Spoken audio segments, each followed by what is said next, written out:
La Voz Universal TV presenta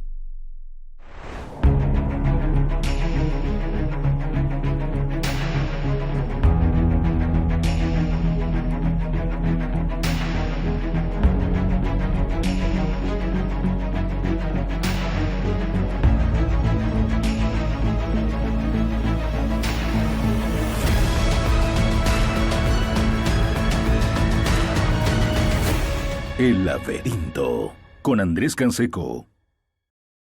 ¿Qué tal? ¿Cómo están? Bienvenidos nuevamente al Laberinto, el primero de este año 2022. Un gusto estar en otra gestión nuevamente con ustedes, como cada semana, los días miércoles. Y hoy es un día especial porque aparte de iniciar nuestro ciclo en este año, tenemos invitados, y no de manera virtual, sino acá en el set. Tengo el gusto de recibir acá en el espacio a Einar Rosso y a Mario Mercado. Querido Einar, ¿cómo estás? Tantas veces por Zoom, hoy ahora acá en el estudio.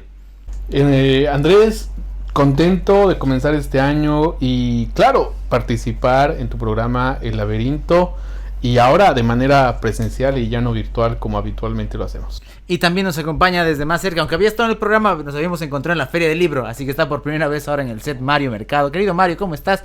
Buenas.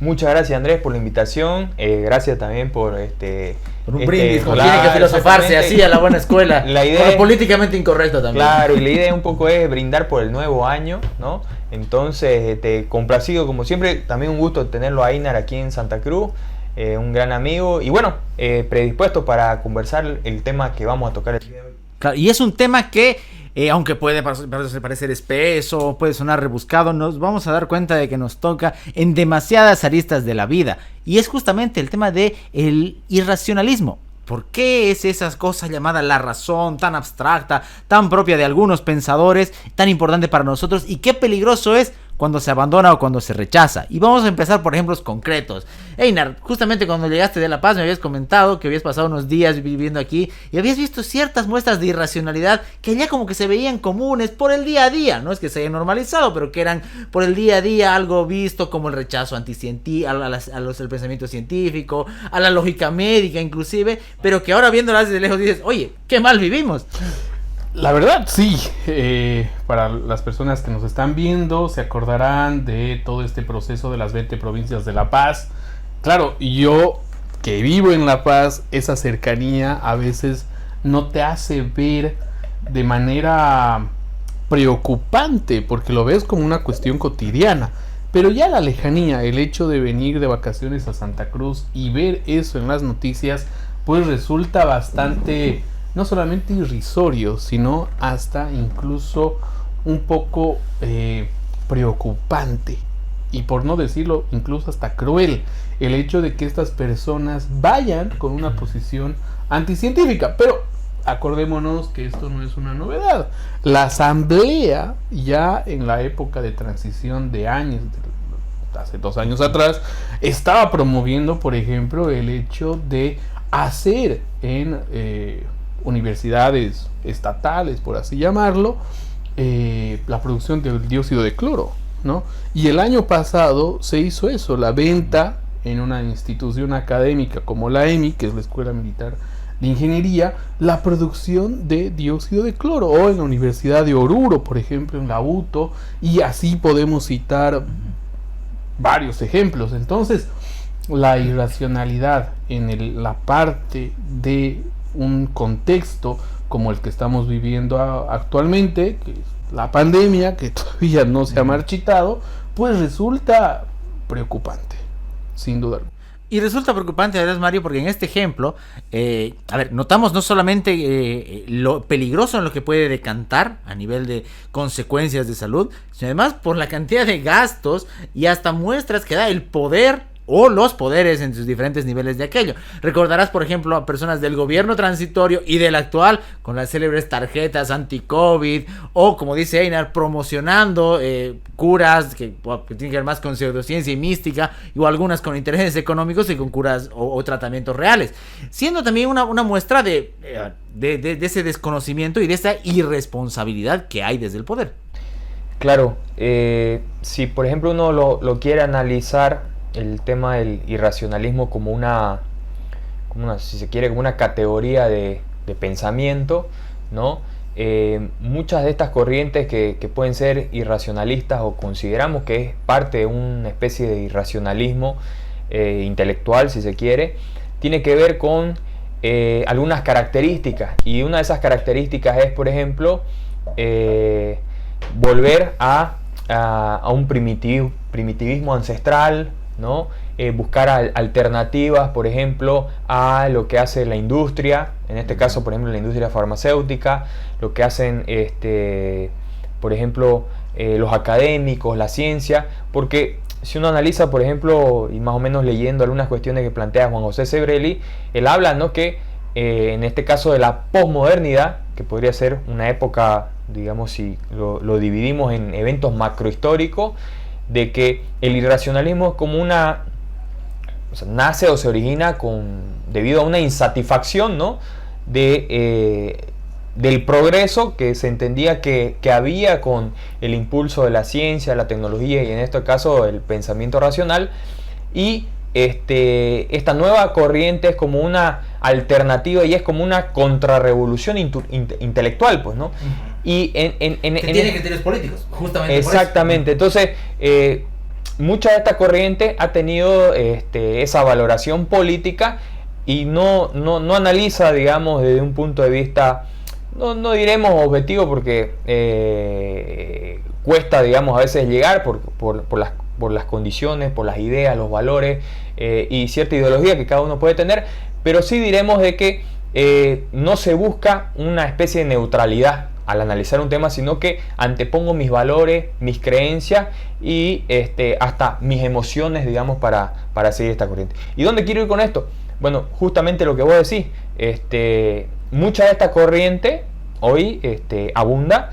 No solamente se han hecho, por ejemplo, algunas marchas en La Paz o en la Universidad de Oruro. Aquí la Universidad Autónoma Gabriel René Moreno fabricó dióxido de cloro, y a mí me parece que eso tenía más una vocación de carácter política que un beneficio real para la sociedad.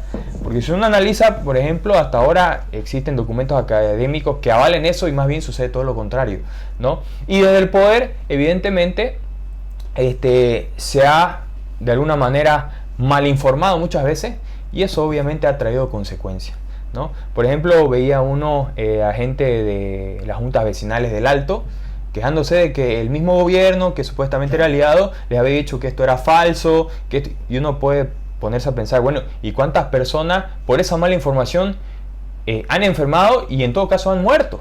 ¿No? Porque esas consecuencias... Y morirán, porque no se puede retrotraer fácilmente y reeducar tan fácil. Exactamente, entonces yo creo que es algo importante que la sociedad lo debe tomar en cuenta y que no debe caer en esto de la famosa falacia de autoridad, ¿no? Dijo el presidente, o dijo el diputado, o dijo el vecino de mi barrio, sino buscar la mejor información. O dijo el pastor. Exactamente. O el sacerdote, ¿no? Sino buscar la mejor información que se tiene y tratar de cribar la información para sacar lo mejor y lo que, por ejemplo, algunos organismos internacionales, más allá de las críticas, están recomendando, como el caso de la Organización Mundial de la Salud, como el caso aquí, por ejemplo, la GEMET, creo que ha cumplido, más allá de algunas críticas que yo de manera personal tengo, ha cumplido cierto rol que me ha parecido bastante importante y es bueno resaltarlo. O por ejemplo la FDA en Estados Unidos también ha cumplido un rol que me parece importante. Entonces son instituciones que, vuelvo a repetir, no se trata de que uno vaya por lo que representa la institución, sino por los documentos que muestran y los argumentos y la experiencia y los datos académicos que ellos fundamentan lo que plantean, o sea, las recomendaciones que plantean, ¿no? Que es donde ahí el ciudadano debería tratar de buscar, ¿no? Einar, otro de los puntos en los que se nota este irracionalismo es en política, pero digamos, tendamos un puente, porque lo comentábamos hace una semana cuando estábamos tomando otra cosa que no era cerveza, que por ejemplo es difícil, vale aclarar también, para somos plurales también, eso ven. sí, por si acaso bebemos Era café. Hay hay una asociación total en ese sentido. ¿En qué sentido lo digo? por ejemplo, si tú dices, no, pero si este grupo de personas está promoviendo la cura del COVID-19 con medidas ancestrales, y uno sale al frente a hacer una crítica a aquello, resulta que no hace en ese imaginario una crítica a ellos, sino a todo su sistema de convivencia, hasta entonces siendo categorizado como un discriminador, que tiene una superioridad étnica, racial. Entonces no se separa ese elemento del elemento político, y ahí se pone todavía más peligroso. Sí, yo retomaría algo de lo que dice Mario, ¿no? Y es la parte de la falta de divulgación. Acordémonos, por ejemplo, en las primeras semanas de pandemia, ¿no? O sea, en los periódicos, en los medios masivos de comunicación, ya sea radio y televisión, y obviamente redes sociales, que tiene su extensión, no había una persona, un científico, una persona que pueda explicar lo que estaba sucediendo.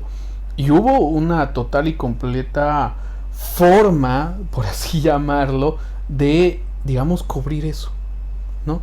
Empezaron a aparecer los médicos, empezaron a aparecer los científicos, empezaron a aparecer, etcétera, en los medios masivos de comunicación. Pues yo me acuerdo que me informaba más por YouTube que por los medios tradicionales. Y en YouTube habían bastantes divulgadores. ¿Qué quiero decir con esto? Que dentro de la sociedad boliviana particularmente no hay una divulgación científica adecuada. Por tanto, se apela a la parte de lo que dice Mario, a el político, el diputado, el senador y no sé qué. O el periodista, la figura de opinión. Exactamente. Puede ver a Carla Rebollo hablando de remedios y de curas, por ejemplo. Claro, imagínate que recientemente está un señor en La Paz, que creo que es parte del magisterio rural, y empezó a decir que no se debería pedir la parte del carnet. Ok, podemos tener nuestros reparos en la parte de la carnetización que se está pidiendo, pero digamos como que eso que comprueba que tú te vacunaste. Ok, pero el señor se había hecho vacunar el año pasado en septiembre, y él es uno de los antivacunas y demás. Entonces, todo esto te muestra, al final de cuentas, que no se está teniendo una muy buena divulgación o información hacia la sociedad. Entonces, claro, esto resulta preocupante desde muchos factores, y ahí entra el hecho de la política, la cultura, la educación. En el caso de educación, qué sé yo, la pandemia ha hecho que todo sea de manera virtual. Igual puede ser el hecho de que tenga ciertas ventajas como desventajas, pero en el caso boliviano, con el internet que tenemos, ha habido más desventajas que ventajas. Eso ha hecho que los estudiantes, no tengan una mejor forma de educarse. Pero no vamos a echar la culpa, me parece, aquí a decir, si vamos a tener mejor educación, vamos a tener mejores estudiantes. No, porque también viene de un aspecto cultural, ¿no? Lo que decía Mario con las curas ancestrales. Vemos a vicepresidente David Choquehuanca haciendo rituales o manifestando que las 2 veces que le dio COVID se curó con hierbas, pastos y demás cosas. Eso, desde un aspecto político, de comunicación política, puede repercutir a una ventaja, que se está comunicando con aquellas personas que les dijeron en su momento que el COVID no existía y se podía curar con una medicina tradicional. Hace semanas atrás incluso se hizo una presentación de una guía de plantas medicinales que cura el COVID. Ok, uno podría decir, ya, yo me curo con determinadas plantas la enfermedad X que yo tenga. Bien, pero el COVID es una enfermedad de este siglo. ¿Vamos a poder curar esa enfermedad con plantas de siglos atrás? Es como querer curar, no sé, el cáncer con, digamos, medicina que se utilizaba hace años atrás, en donde te ponían unas plantas en la mano y te envolvían y listo. O sea, son cosas que al final de cuentas no empiezan a encajar. Y superan hasta el pensamiento mágico. Ni siquiera la profesora Sprout de Harry Potter podría curar con esas hierbas así. Claro, o sea, entonces uno llega a pensar que vuelvo al punto, Choquehuanca manifiesta esto, el vicepresidente, y esas personas lo toman como palabra absoluta. el hecho mismo ya de tomar como palabra absoluta a una autoridad te da directamente una implicación de que en la sociedad boliviana no se tiene un pensamiento, digamos, independiente. O sea, uno no reflexiona sobre eso. Pero no podemos ahí a culparle directamente al individuo. Si el individuo se está preocupando por qué tiene que comer mañana, dónde tiene que ir a trabajar, dónde va a poner a sus hijos a, qué sé yo, a que aprendan algo, ¿no? Lo peor que va a pensar es pues en reflexionar sobre su cotidianidad. Entonces va a aceptar la información que le venga de arriba, y más viniendo de una sociedad tan cerrada como la nuestra. Y digo cerrada en el sentido no solamente de pensar como caballo cochero sin ver las perspectivas, sino cerrada en el hecho de que se asume lo que dice una autoridad como palabra santa, ¿no? Ya sea una autoridad como el vicepresidente o el presidente, o ya sea, por ejemplo, una autoridad como el que representa tu sindicato. Entonces, estamos en una deriva tan complicada que es difícil de salir, ¿no? Y claro, parece incluso paradójico que desde ciertas, no sé, programas, por ejemplo, como el tuyo, se promueva una visión más racional, más crítica en una sociedad tan mágica, tan cercana a, digamos, el pensamiento mágico. Entonces, todo esto nos debería llevar a la desilusión, pero creo que hay que hacer por lo menos un poquito de visión positiva y no ser tan escéptico frente a una realidad tan oscura. Claro, como decía Walter Benjamin, solo por amor a los desesperados conservamos todavía la esperanza. Hay una cosa que mencionaba Einar, y me gustaría seguir contigo, Mario. Este asunto de que más allá del COVID, o sea, la política se mueve por irracionalidad. O sea, y está bien, ya lo hemos conversado en varios espacios, el asunto de las emociones y demás, pero por ejemplo, termina siendo preocupante. Porque no estás hablando de un siglo XVIII, no estás hablando de un siglo XIX, ni siquiera de un XX. O sea, ya tendrías cuestiones, en teoría, herramientas que le permitirían a un ciudadano que si le dicen en 20 años vas a ser como Suiza, que no le crea, pues. O que te diga, en un año voy a crear 200,000 empleos, que no le crea. Pero termina siendo fácil que sí le crea al político. Y esto va más allá del momento del socialismo, lamentablemente. Porque se muestra en el oficialismo y en la oposición. Lo que vos planteas es bastante interesante y probablemente hace que el contexto incluso sea un poco hasta más oscuro de lo que plantea Einar. Si alguien tiene la oportunidad, y de repente algunas personas que nos están escuchando han leído En defensa de la ilustración de Steven Pinker, hay un capítulo que habla sobre la razón, y cabalmente ahí un poco reflexiona sobre algunas investigaciones que se han hecho a estudiantes en distintas escuelas en Estados Unidos sobre qué tan bien comprenden, por ejemplo, la teoría de evolución, la teoría de relatividad y todo aquello. Y se ve que, aunque en principio pueden saberla de memoria, la comprensión es muy baja. Entonces, ¿qué es lo que sucede? Si bien hay estudiantes cada vez que aceptan o tienen mayor confianza en la ciencia, lo hacen casi como una creencia, o sea, como una religión. No tanto porque comprendan y sepan, digamos, las metodologías para alcanzar ese tipo de conocimiento. Entonces, y eso es un poco la desazón que muestra Pinker en decir que probablemente las universidades y gran parte de las escuelas, y no solo ellas, sino incluso los divulgadores, no están haciendo bien el trabajo. Porque hay una crítica fuerte a que incluso la divulgación está sirviendo simplemente para que de repente salgan personas que se hagan famosas divulgando y todo, pero están haciendo que la gente crea, pero no entiende y no comprenda realmente las teorías que ellos están planteando. Entonces eso lo hace incluso más complejo el asunto.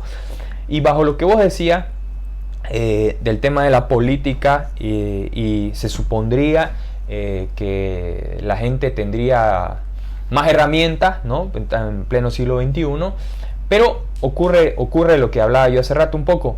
Existen, si podemos dividirlo en algunos momentos macrohistóricos, donde, por ejemplo, Juan José Sebrelli dice que muchas de las ideas irracionalistas actuales, ¿no es cierto?, que obviamente, como dije hace rato, nacen por insatisfacción, nacen por el poco valor del concepto de progreso, qué es progreso, que tienen estas corrientes, y sobre todo porque es como una afrenta, ¿no?, a ciertas ideas o pensamientos de tinte más racional, más empirista, y que uno podría quizás debatir muy largamente sobre por qué ocurre eso. Sebrelli nos dice: muchas de estas ideas son parte de la premodernidad. Y si uno analiza, por ejemplo, aquellas frases, ¿no?, por ejemplo, de Nietzsche, cuando dice no existen hechos, solo interpretaciones. Uno va, por ejemplo, a la antigüedad, me refiero, por ejemplo, a Grecia, lo que decía Protágoras, ¿no? La medida de todas las cosas es el mismo hombre, ¿no? Donde básicamente Nietzsche lo que hace un poco es extractar una idea de que el hombre, lo que sabe el hombre, esa es la verdad, ¿no? Y eso hoy es lo que domina lastimosamente, no solo en la sociedad, sino también en la academia. Y eso también es preocupante, porque aparentemente no habría, digamos, ningún tipo de realidad ontológica, si se quiere, donde nos permita crear y ni hacer nada. Y uno se pregunta: ¿y cómo es que vuelan los aviones? ¿Cómo es que sirven los automóviles? ¿Cómo es que podemos, por ejemplo, incluso ahora, cuando uno lee, por ejemplo, algunos libros antiguos, los científicos, debido a los avances arqueológicos, a los avances, por ejemplo, en la idiomática, en el lenguaje, pueden corregir incluso historiadores de la antigüedad y de la Edad Media. ¿Y cómo lo hacen? Porque existen herramientas mucho más potentes para averiguar eso. Pero lo que hay no solamente... ¿Qué decir a nivel del cosmos? Claro, y no solamente existe una relatividad, sino que existe una subjetividad casi en su totalidad, y eso obviamente también complica, como decía Einar, que tengamos más herramientas y más, digamos, conocimiento para afrontar todo lo que está pasando. Entonces, hay una frase que, por ejemplo, Pinker resalta en su libro, que básicamente describe un poco las ideas y el pensamiento, y uno incluso lo puede leer en algunos posts de ciertos influencers. Y esta frase es citada por Johann Herder, donde dice: yo aquí no estoy para pensar, sino para vivir y sentir, ¿no? Entonces, ahí se resume un poco ese vacío, si se quiere, de no preocuparnos por reflexionar con mayor profundidad lo que está pasando, sino simplemente vivir y sentir, y que, bueno, así es la vida, y hay que hacer lo que se pueda, ¿no? Entonces caemos en una especie de vacío, casi hasta, no diré existencial, pero en una liviandad, donde evidentemente esa liviandad, si no hay un pensamiento un poco más profundo, nos puede traer consecuencias incluso peores de las que nos trajo la pandemia, ¿no? Una de las cosas, Einar, que lamentablemente se dice, a ver, no es que se diga, sino que más bien se contraponen y que se maneja mucho, es que el ser humano, si usase ese punto, su razón sería un ser frío, carecería de emociones, no captaría lo bello de la vida, etcétera, etcétera. Cuando, ya lo decía Mario, desde la visión griega, esto no es así. Los griegos supieron, de hecho, cultivar la razón, cultivar el aprecio hasta estético, sin necesidad de volverse seres fríos. Pero ese suele ser un argumento no solamente de carácter político, sino también muy de hippie, muy de vibrar muy alto y demás, en el que no, es que tu razón no alcanza a comprender las emociones mías o las de nadie. Ok, y está bien, las emociones pueden tener carácter subjetivo, pero ya en la convivencia, ok, tus emociones ponlas a un punto, porque no me vas a decir, por ejemplo, que vas a curar el cáncer con amor, o que vas a curar esto con tus pasiones, emociones. Entonces, y es un problema, porque como la gente se lo toma también de manera muy personal, como muchas cosas, es cierto, pero se arraiga eso a la persona y también se genera una sensibilidad con ese aspecto. Claro, aquí hay, digamos, para manifestarlo, no es que estemos diciendo seamos esa característica de personas frías, no sé, recatadas, que no vibren la vida y no sé qué. No, sino que las ventajas de la razón son mucho más beneficiosas que de la irracionalidad. ¿Cuál es una de las ventajas, por ejemplo? El hecho de que se puede autocorregir. Pongamos el caso. Estamos viviendo 2 años de pandemia y estamos volviendo a otra vuelta, una cuarta ola, ¿no? En este fin de año y comienzo del 2021, y parece que estamos tomando las mismas medidas como de hace 2 años, ¿no? Hospitales se saturan, no hay vacunas, no hay pruebas y demás. Y eso es por una cuestión irracional de los políticos. ¿Qué quiero decir con esto? Que la parte irracional viene a ser una cuestión de falta de planificación y de prevención, lo cual te da la racionalidad.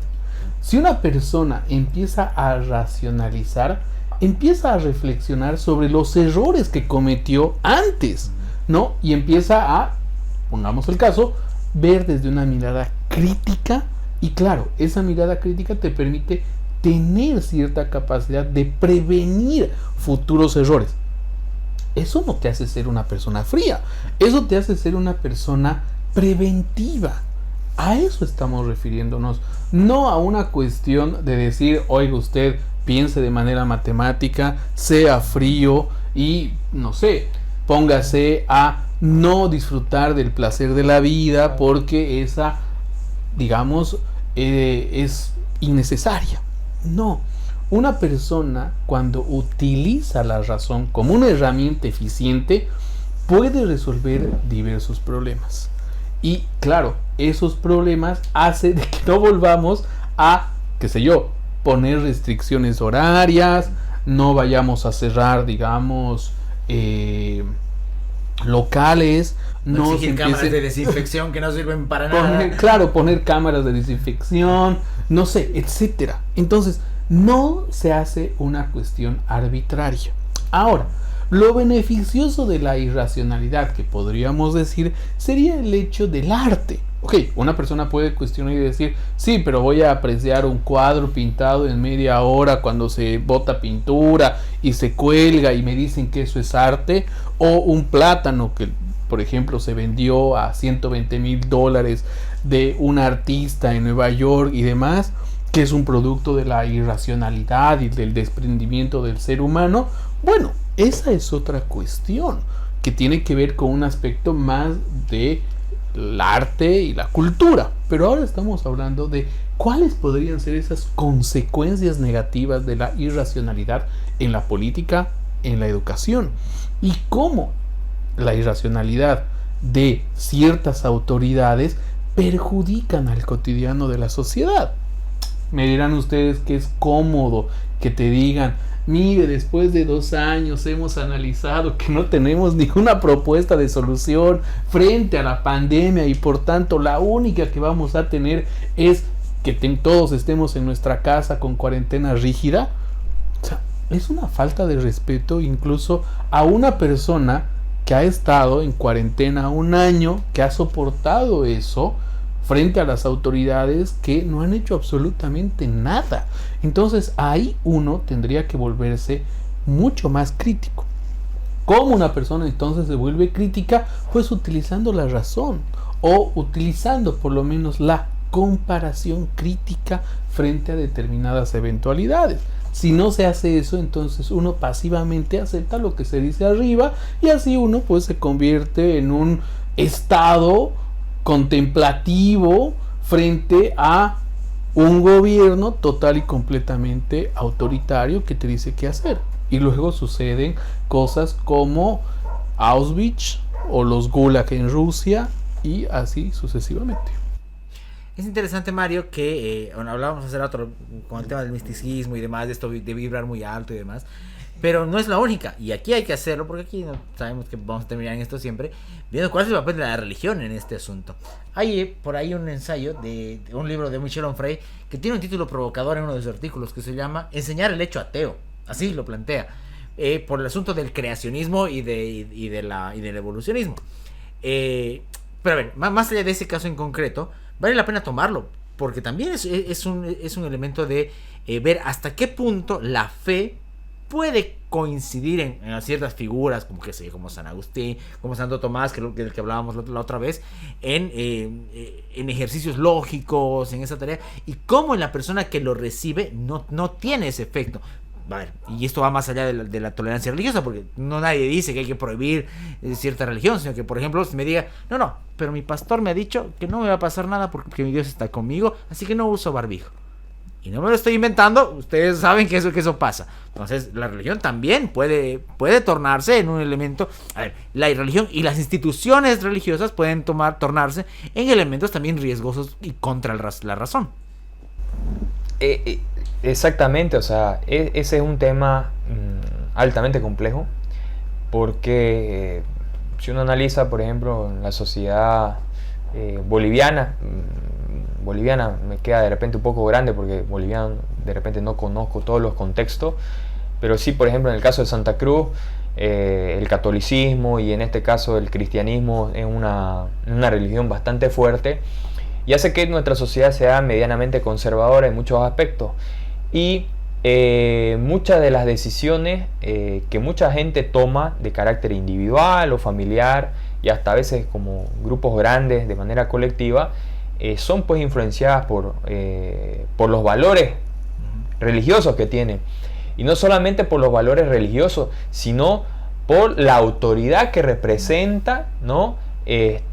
Cierto individuo que puede ser un pastor, un apóstol, un sacerdote, y que probablemente esta persona incluso no conozca sobre muchos fenómenos, incluyendo el aspecto de la pandemia, porque está claro que incluso los médicos no conocen la pandemia, porque vamos a hacerlo claro, porque un médico no va a conocer el contexto de la pandemia, más allá de que estudie enfermedades y todo, porque un médico, si uno analiza, el trabajo que hace básicamente es un técnico de salud. No es alguien que se dedique a investigar enfermedades, como lo hace un científico en medicina, o a investigar virus, como lo hace un virólogo. Es más, yo te lo pongo en otro criterio que alguna vez lo publicamos en redes. No toda la formación médica boliviana tiene criterios de epistemología, no toda tiene criterios de lógica a veces, entonces también ni de ética. Ni de ética. Entonces baja un sistema, no es que sea mala la labor, al contrario, es noblísima. Yo tengo parientes médicos, pero no es ese mismo nivel científico que al principio detallaba Aina. Exactamente, o sea, mucho o sea, no es que uno quiera recriminar lo que hacen los médicos, sino más bien yo soy agradecido con los médicos por muchas razones, me han salvado la vida y creo que hay buenos médicos en nuestro medio. Sin embargo, hay muchas cuestiones que los médicos a veces desconocen, que no saben, como por ejemplo los aspectos, un virus.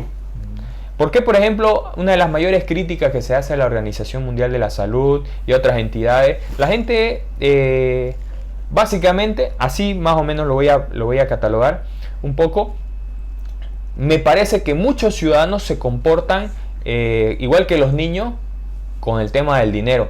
Los niños, por ejemplo, cuando ven algo en el súper o en la venta, le dicen, papá, yo quiero eso. Y si no, llora.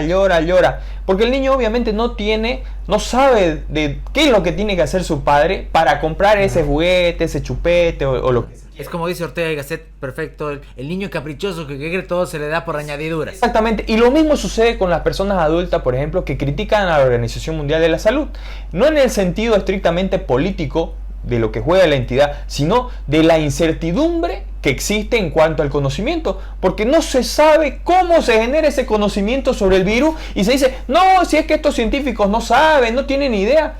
Y es lo mismo, el niño no se da cuenta lo que le cuesta al padre conseguir el dinero, y el ciudadano lastimosamente promedio no se da cuenta lo que cuesta tener conocimiento y que lleva tiempo y esfuerzo y dinero, ¿no? Y aún así, por ejemplo, hasta hoy en día no tenemos vacunas para el VIH-Sida, ¿no? Porque hay entidades biológicas, en el caso de los virus, que incluso todavía, para que usted se dé cuenta, existe incertidumbre si un virus es algo vivo o es simplemente otro tipo de entidad que está de manera intermedia entre lo abiótico y lo biótico. O sea, tan complejo es el asunto. Entonces, mucha gente no tiene noción de esas dificultades. Entonces, simplemente, no, estas entidades, los científicos no saben, nos están engañando. Entonces, yo creo un poco que este fenómeno de la pandemia muestra, si se quiere, situaciones bastante complejas que el ciudadano desconoce y que por la emotividad, por los componentes que decía Einar, políticos, los medios de comunicación, que tampoco muchos no han estudiado tampoco mucha ética, no hacen que exista una ciudadanía más crítica, ¿no? Y la falta de herramientas, ¿no? Entonces, un poco lo que quiero plantear es que al margen de todo ese escenario que podría ser un poco sombrío, yo pienso que existen algunas fuentes importantes, como decía Einar, algunas instituciones que hay que ver eso que están argumentando, eso que están diciendo estas instituciones, de dónde nace ese razonamiento. Porque muchas veces uno, y eso yo lo veo en mi familia, lo veo en amistades muy cercanas, hay personas que, por ejemplo, siendo profesionales, van con un taxista o con una persona, no estoy despreciando al taxista o otra persona que de repente hace cualquier tipo de actividad de carácter manual y no ha podido, por ejemplo, acceder a un tipo de educación superior, pero una persona, pongámosle un taxista que no entró a una universidad, habla con un abogado y le dice, ¿sabe qué, doctor? Yo me curé del COVID tomando mocochinchi sin azúcar y tomando esta hierba. Y el abogado, aunque no lo creamos, le va a creer al taxista. ¿Por qué? Porque pasa lo que decía Pinker. Estamos en la sociedad de las emociones. Y yo voy a confiar porque el tipo de buena gente me está diciendo cómo se curó. Pero realmente tengo certeza que eso que dice el taxista, el mocochincho, la hierba que tomó, realmente lo curó, por más que él haya sentido. Y entonces ahí entramos a otro escenario, porque no todo lo que yo puedo percibir a través de mi sentido es realmente lo que sucede, ¿no? Entonces, cada vez vemos cierto grado de complejidad, ¿no?, para el análisis del ciudadano promedio. Eso hace que el panorama sea un poco sombrío. Sin embargo, pienso yo que todo lo que nos dice una persona, ¿no? No simplemente uno debe apelar a la bondad que tiene esa persona para ayudarnos, sino a tratar de razonar los argumentos que está planteando. ¿Cuál es su fuente? Este señor que es taxista estudió medicina, ¿sabe realmente si fue eso o no fue otra cosa? ¿O realmente era parte del 99% que no le iba a pasar nada? ¿No? Entonces, son elementos que hoy por hoy tenemos bastante información, porque ya vamos 2 años con la pandemia, y uno podría buscar, ¿no? Pero el tema es dejar, como se dice, no es hacernos unos autómatas, convertirnos en el señor Spock de Star Trek, que era solamente la lógica, sino simplemente, exactamente, sino simplemente analizar de manera un poco más crítica, como dice Einar, alguna información que las personas, más allá de la bondad que tengan, nos dicen para que nos ayuden. Yo tengo que, de alguna manera, ser un poco escéptico de manera metódica con esa información. Ahora, pasa, Einar, y aquí pueden encontrarse puntos comunes entre lo que es la libertad y la razón, ¿no? Porque si con la libertad tienes que hacer cargo con la responsabilidad de lo que haces, bueno, lo mismo con la razón, pues. Si rechazaste el designio de un ser mágico, inexistente, o de una autoridad moral, política y demás, bueno, entonces hacete cargo con tu razón. Y eso también puede ser una de las cosas por las que, consciente o inconscientemente, la persona lo rechace. Digo, es que yo no puedo hacerme cargo. Que venga alguien y me diga y que sea cargo por mí. Claro, está la parte de que me lo resuelva, ¿no? Como Kant, si tengo un médico que me diga lo que tengo que hacer, si tengo un cura que tengo que... Lo seguiré, ¿no? Y claro, acá también hay cierto problema que lo podríamos poner en cierto margen.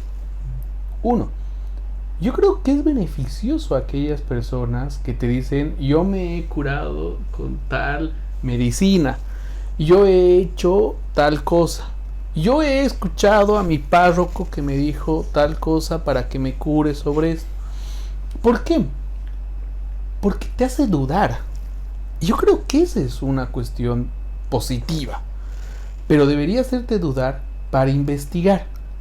Lo que decía Mario, yo concuerdo plenamente, pero vivimos en una sociedad donde hay una hiperinformación. O sea, si ahorita usted busca en Google cómo curarme del COVID, le va a salir un montón de información y en la última parte va a estar que se tiene que ir a vacunar. Pero antes de eso va a estar medicina tradicional, rezar, no sé. Dióxido de cloro. Infinidad de datos donde uno tal vez se tope y diga, bueno, entonces, ¿cómo busco? ¿Cómo encuentro la respuesta a esta duda? Y claro, se vea en la imposibilidad frente a ese mar de información y no sepa qué hacer. Ok, todo eso es plenamente comprensible para decir, claro, al final de cuentas tengo que hacer caso a una autoridad que me diga, usted tiene que hacer esto. Y claro, la sociedad al final de cuentas no tenga, lo que tú dices, esa responsabilidad de la decisión libre y autónoma que ha tomado. Entonces, claro, ¿qué hacemos frente a eso? Frente a una sociedad que entra en YouTube y busca COVID y lo más que te va a salir son puras fake news. Entonces, ¿qué haces frente a eso? Estamos frente a una información hiperinflada, exacerbada, que te hace dudar, lo que decía antes, y es beneficioso, pero que te puede tomar malas decisiones. Y al final, a la larga, puede perjudicar no solamente a ti, sino a toda tu familia. Entonces, ¿qué se hace frente a eso? Y ahí es, creo yo, un gran vacío que se produce frente a la propia información que uno consume. ¿En qué sentido? En el hecho de que, si nosotros buscamos, el video más viralizado puede ser el video de Kelkas, creo, si no me equivoco, de este señor que manifestaba que la cura para el COVID era el dióxido de cloro. Calker, claro, ¿no? Que se divulgó muchísimo por un periodista que lo entrevistó en un programa en La Paz. Y ese puede ser el video más difundido, más compartido. Y claro, las personas que no tienen esa preocupación por informarse, pues van a tomar como una respuesta. Entonces, ¿qué se hace frente a eso? Ya no hay la parte de seamos escépticos, seamos más racionales, señor, cuestiónese, por favor. Ya no hay la posibilidad. ¿Cuál tendría que ser la posibilidad? Podríamos decir el Estado, que debería darte información certera, coherente, porque tiene un grupo de investigadores. Pero ¿qué pasa? Volvemos al punto, otra vuelta a nuestra realidad. ¿Qué pasa si el mismo Estado te dice, no, consuma dióxido de cloro, consuma la plantita, consuma esto, consuma aquello, que la Pachamama, que es un castigo de los dioses y demás? Ya no te sirve la duda. Estás total y completamente imposibilitado. Y claro, la crítica es rechazada de principio a fin. Entonces, frente a eso, ¿qué queda hacer? Volvemos al punto. Queda solo y únicamente dar nuestro granito de arena frente a ese mar de falta de información. Entonces, programas como el tuyo creo que son necesarios y se tienen que replicar más, ¿no? Y por otro lado, creo que también se tiene que haber la posibilidad de que los propios estudiantes empiecen a conocer cómo funciona la razón. Nosotros decimos, sí, tenemos que ser más racionales, tenemos que ser personas más críticas, tenemos que ser más escépticos, pero ¿y cómo funciona eso? No es como decir, sí, tienes que tener un reloj, pero no sabes el mecanismo que está atrás. Y yo creo que hay puedes que tener empezar... un smartphone que te permita tener 1000 cosas que no se podían hace 20 años, Claro. pero no sabes cómo. Claro, es como tener un Ferrari y querer manejar, no sé, las avenidas pequeñas que existen en La Paz, ¿no? Y claro, no te sirve absolutamente de nada. Pero si tú empiezas a encontrar y se empieza a hacer una divulgación muy coherente, muy sencilla, en donde te dicen, ok, la razón, la crítica, el escepticismo, ¿te sirve para esto? Entonces uno va a decir, sí, puedo ser una persona más racional, puedo ser una persona más crítica y puedo ser una persona más escéptica. Subrayo la parte del puedo, porque incluso en una sociedad en la cual estamos retratando con ustedes, utopías ni claro, garantías, o sea, es difícil, ¿no? Estamos en una sociedad donde si hay 20 Sócrates, manifestémoslo así, en el mejor de los casos, todos serían asesinados, todos, y no se salvaría ni uno. Entonces, frente a eso, habría plantas nacionales de cicuta. Encargadas por el Estado, yo lo porque- aseguro. Empresa boliviana de cicuta. Claro, sí, hecho en Bolivia, Claro. ¿no? Con el logo. Entonces, y yo creo que para las personas que nos están escuchando, el camino que nos queda es bastante arduo y bastante duro. Y ahí viene la parte de, creo yo, el hecho de asumir esa responsabilidad y saber que el camino es largo, pero necesario. Y eso, esa necesidad es para, por lo menos, transformar un poquito nuestra sociedad.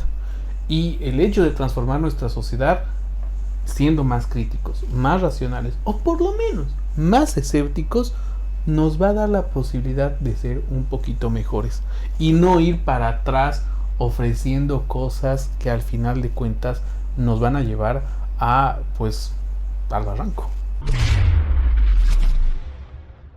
Ya acercándonos a la última parte, Mario, hay una palabrita que hay que considerarla, un concepto, que es el tema del miedo.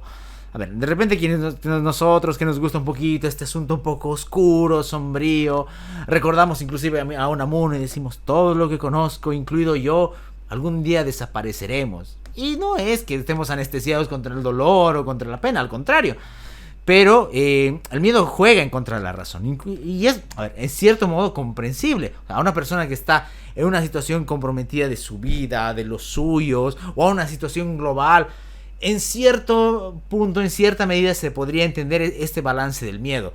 El problema es que en vez de ser un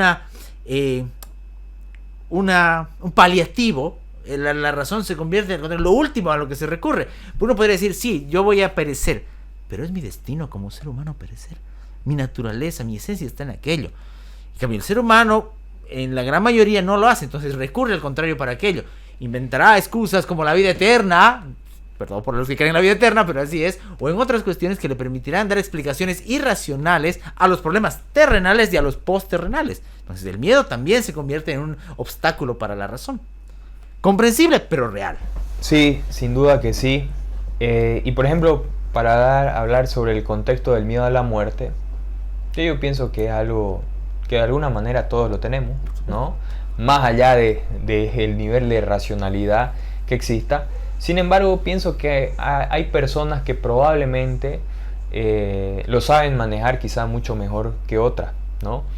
Y se puede hacer a través, por ejemplo, de ciertas creencias, ¿no? Como creer en una vida más allá, o también desde un punto de vista racional.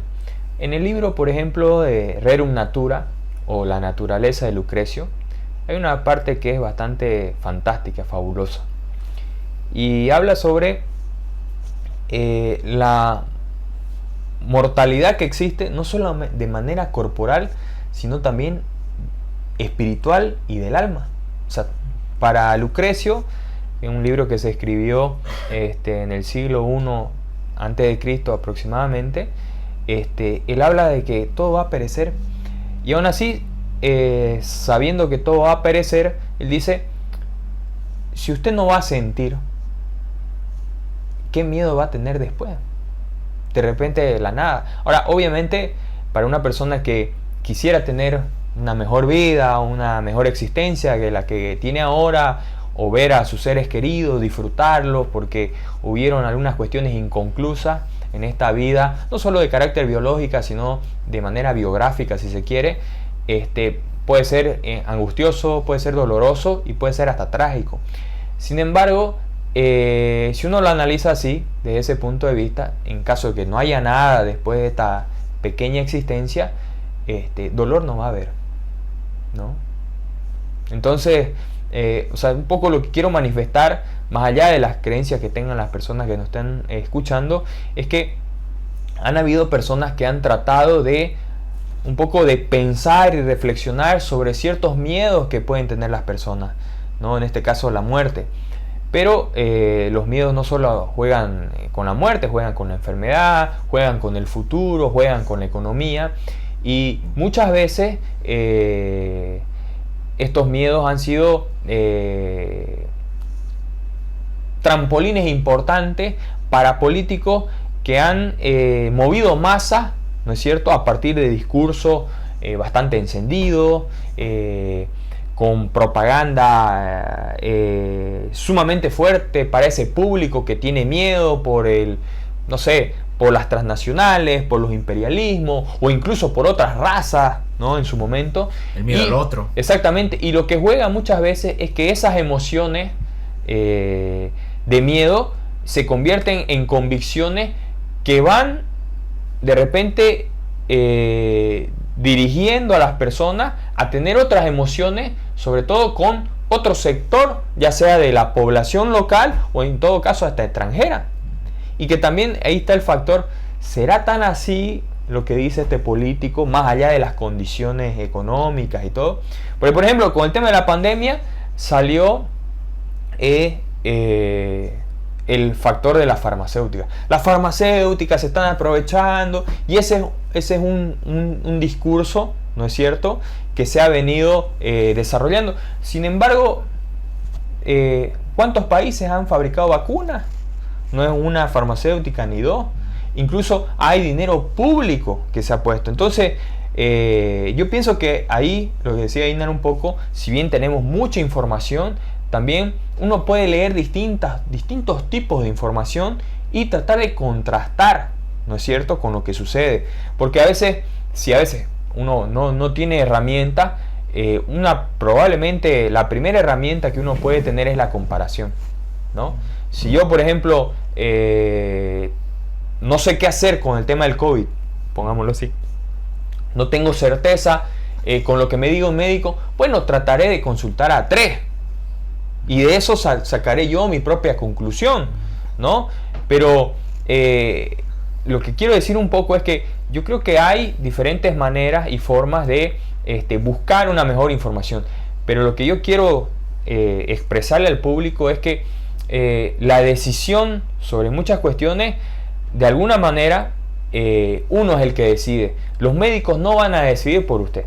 Si el médico, por ejemplo, le dice, usted tiene que operarse, el médico no lo va a obligar. Usted sabrá y tendrá usted que tomar esa decisión, porque la ética médica dice eso, ¿no? Más allá que el médico insista. Entonces, si usted no, por ejemplo, va donde ese médico y ese médico le dice que tiene que operarse por X, Z motivo, lo conveniente sería preguntar por lo menos a 2 o 3 médicos más.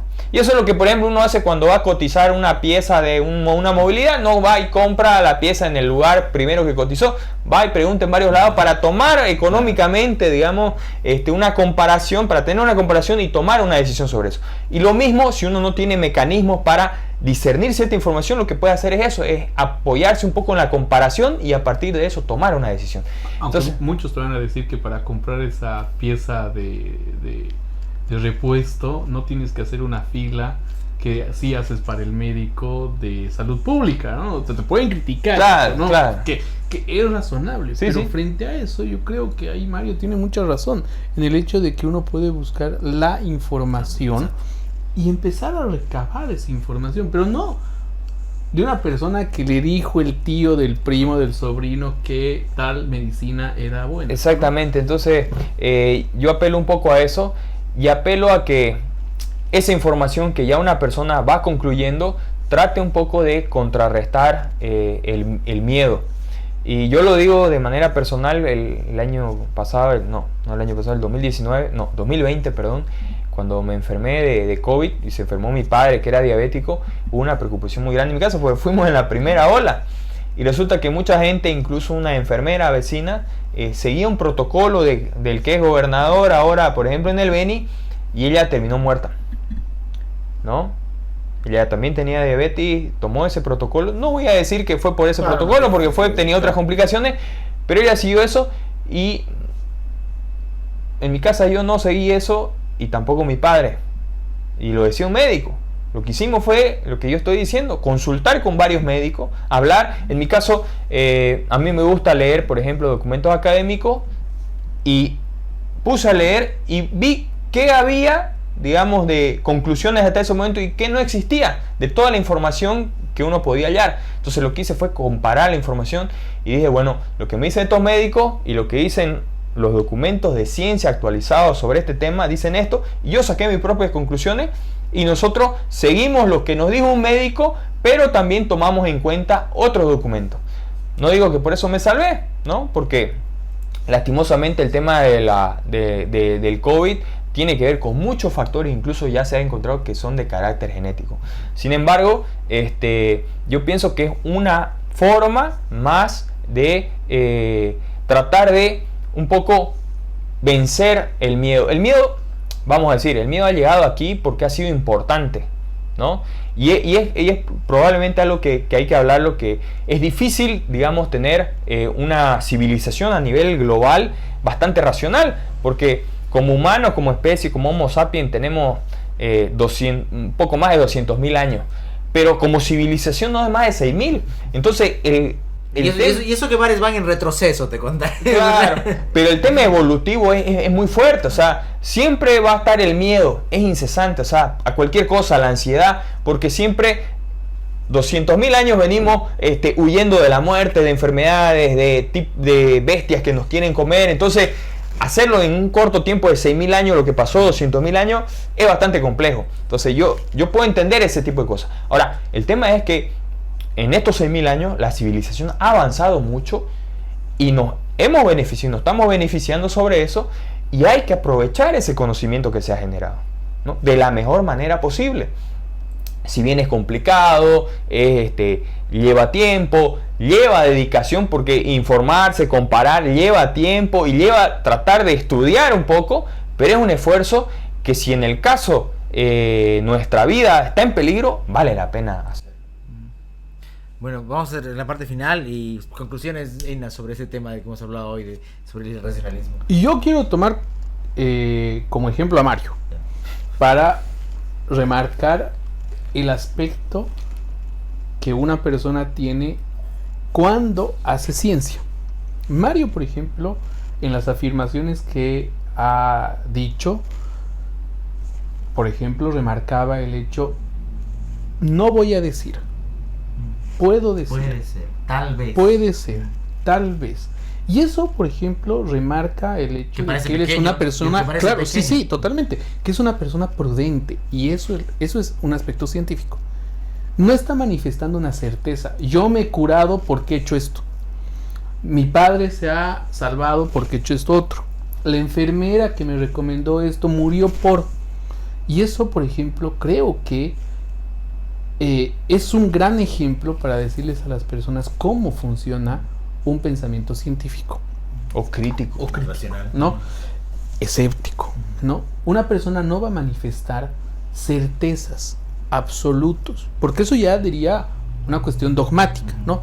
Usted rece 20 salmos y va a ver que se va a sanar. O sea, es una cuestión vertical. Mientras tanto, la ciencia va por probabilidades. Y lo que decía Mario, ¿no? Es arduo el trabajo. No es de la noche a la mañana, como muchas personas manifiestan, y creo que hay que decirlo ahora. La cura del coronavirus no se lo hizo de la noche a la mañana, no se lo hizo de un día para el otro. Eso, que no es cura, es algo de manera preventiva. Claro, claro. Okay. Y ya se había hecho investigaciones hace 20 años atrás con el RDA y demás.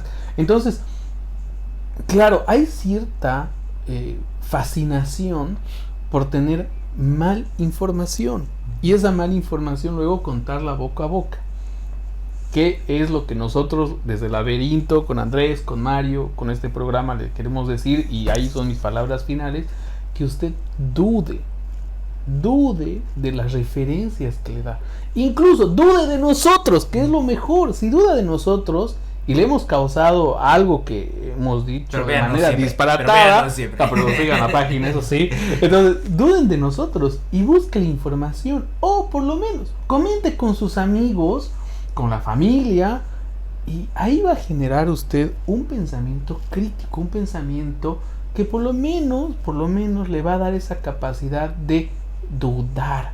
El hecho que usted ya dude, creo que es un paso gigantesco. Pero el hecho de que incluso a nosotros nos tome como palabra santa, pues habremos hecho un mal trabajo. Mario, palabras finales ya. No, agradecerte, la verdad que ha sido muy especial, el conversatorio ha sido, ha habido bastante tiempo, te agradezco también por eso, ha sido también un gusto tenerlo a Einar aquí en Santa Cruz, hemos disfrutado no solo esta charla, sino otro tipo de tertulia, con otro tipo de brebaje. Alquimia. Claro, Alquimia. exactamente. Y básicamente lo único que yo sostengo un poco es que no se trata de que el humano sea 100% racional, porque eso no existe. En realidad los estudios psicológicos más actualizados muestran que la parte irracional es la parte que más a día sale en la toma de decisiones, porque existen sesgos, hay mucha información que no conocemos y hay muchas decisiones que son así. Sin embargo, la modernidad lo que trató de procurar, como por ejemplo dice Pinker, no es decir que el hombre era racional, sino más bien apelar a ciertas razones, a ciertas herramientas como la ciencia, como la técnica, para poder progresar. Y yo creo que ese quizás es uno de los mensajes que el día de hoy estamos un poco, no profesando, porque no somos ni sacerdotes, ni pastores, ni tampoco queremos serlo, pero por lo menos para que sea una parte de la reflexión de las personas que nos están escuchando. Les agradezco a los dos por su tiempo, por su prestancia, por acompañar, y pues ya saben, siempre bienvenidos. Esta será siempre su casa. Los pasillos del laberinto estarán siempre bienvenidos para ustedes. Y agradecerles a todos los que nos han visto, a los que nos han dejado sus likes, sus comentarios, los que han compartido el contenido. Saben que pueden seguirnos en Facebook, en Instagram, en YouTube y también en Spotify. Mi nombre es Andrés Canseco. Nos volveremos a encontrar la siguiente semana en otro laberinto. Que tengan un muy buen descanso. El laberinto con Andrés Canseco.